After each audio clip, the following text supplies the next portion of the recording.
अस्सलाम वालेकुम dear students, कैसे हैं आप। उम्मीद करता हूं कि अल्लाह ताला की फजल करम से आप राज़ी खुश होंगे। The old man and the sea part 2 की जो इंग्लिश है, इसमें जो नावल है the old man and the sea, उसके ऊपर आज हमारा लेक्चर नंबर जो 6 है वो होने जा रहा है। तो आज का जो लेक्चर है उसमें भी बूढ़े और मैनोलिन के दरमियान जो है वो गुफ्तगू अभी जारी है, और इसमें नेट की बातें होंगी, सार्डाइंस की बातें होंगी, और उनका जो लकी नंबर है उसकी बातें होंगी, और थोड़ा सा जो है ना वो अब आगे जो स्टोरी बढ़ती है तो बेसबॉल के मैचेस की बातें जो हैं वो भी शुरू हो जाती हैं। तो चलिए आज का जो लेक्चर है ये शुरू करते हैं। लड़का कहता है no I will eat at home, मैं घर पे खाऊंगा। मतलब कि वो उसको कहता है ना कि शाम का खाना आपके पास कौन सा है, मतलब आप क्या खाओगे। तो बूढ़ा कहता है कि मैं येलो राइस जो है ना। तो बूढ़ा कहता है कि तुम भी खाओगे। लड़का कहता है no I will eat at home, do you want me to make the fire, क्या मैं आग जला सकता हूँ। मतलब कि अगर आपको ठंड लग रही है तो फिर मैं आग भी जला लेता हूँ। बूढ़ा कहता है no I will make it later on, मैं बाद में जला लूँगा। और may eat the rice cold, और अगर आग नहीं जला सका तो मैं ये चावल ठंडे ही खा लूँगा। May I take the cast net, क्या मैं कास्ट नेट यानी जो जाल है वो ला सकता हूँ। बूढ़ा कहता है ऑफ कोर्स, क्यों नहीं। There was no cast net, कोई कास्ट नेट नहीं था।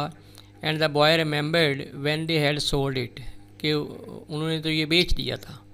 But they went through this fiction, fiction कहते हैं स्टोरी, कहानी, अफसाना, एवरी डे, लेकिन हर रोज़ इसकी बात होती थी। There was no pot of yellow rice, yellow rice भी नहीं थे, एंड फिश भी नहीं थी।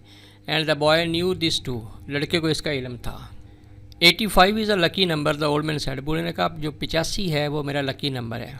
How would you like to see me bring one, कैसे तुम मुझे देखोगे कि मैं एक बड़ी मछली पकड़ के लाता हूँ। In date dressed out, dressed out का मतलब है तैयार, अगर उसकी काट तराश की जाए यानी साफ़ी जो गोश्त है वो साइड पे किया जाए तो वो कितना बनेगा जी, ओवर 1000 पाउंड्स, यानी 1000 पाउंड, इससे भी ज़्यादा बनेगा। I shall get the cast net and go for sardine, लड़का कहता है कि मैं कास्टनेट लेने जा रहा हूँ और सार्डाइन के लिए जा रहा हूँ। Will you sit in the sun in the doorway, धूप निकल आई है, क्या आप डोरवे में बैठना पसंद करेंगे। Yes I have yesterday paper and I will read the baseball, मेरे पास कल का अखबार है और मैं डोरवे में धूप में बैठकर कल का अखबार पढ़ूंगा और बेसबॉल के मैचेस के बारे में पढ़ूंगा। The boy didn't know whether yesterday paper was fiction too, कि ये जो यस्टरडे पेपर है इसके अभी मतलब को अफसाना ही लगता है। But the old man brought it out from under the bed, लेकिन अपने बेड से उसने इसको निकाल लिया। Perico gave it to me at bodega, bodega कहते हैं small grocery store, small grocery store, यानी पेरिको जो है उसने मुझे ग्रॉसरी स्टोर के ऊपर ये कल दिया था। ही एक्सप्लेन, बूढ़े ने एक्सप्लेन किया। I shall be back when I have the sardines, मैं सार्डाइन लेकर वापस आऊँगा। I shall keep your and mine together on ice, दोनों को बर्फ़ में लगा दूँगा। And we can share them in the morning, और सुबह हम बांट लेंगे। When I come back you can tell me about the baseball, और जब मैं वापस आऊँगा आप मुझे बेसबॉल के मैचेस के बारे में बताइएगा। द यंकीज़ कैन नॉट लूज़, यानी कि ये टीम का नाम है, जो अमेरिकन की टीम है, यानी कि यंकीज़ जो हैं वो हार नहीं सकते।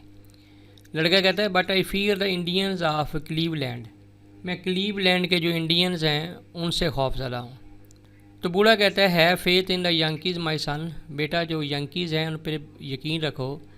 Think of the great DiMaggio, और इस टीम का जो अजीम प्लेयर ग्रेट डी मैगियो है उसके बारे में सोचो।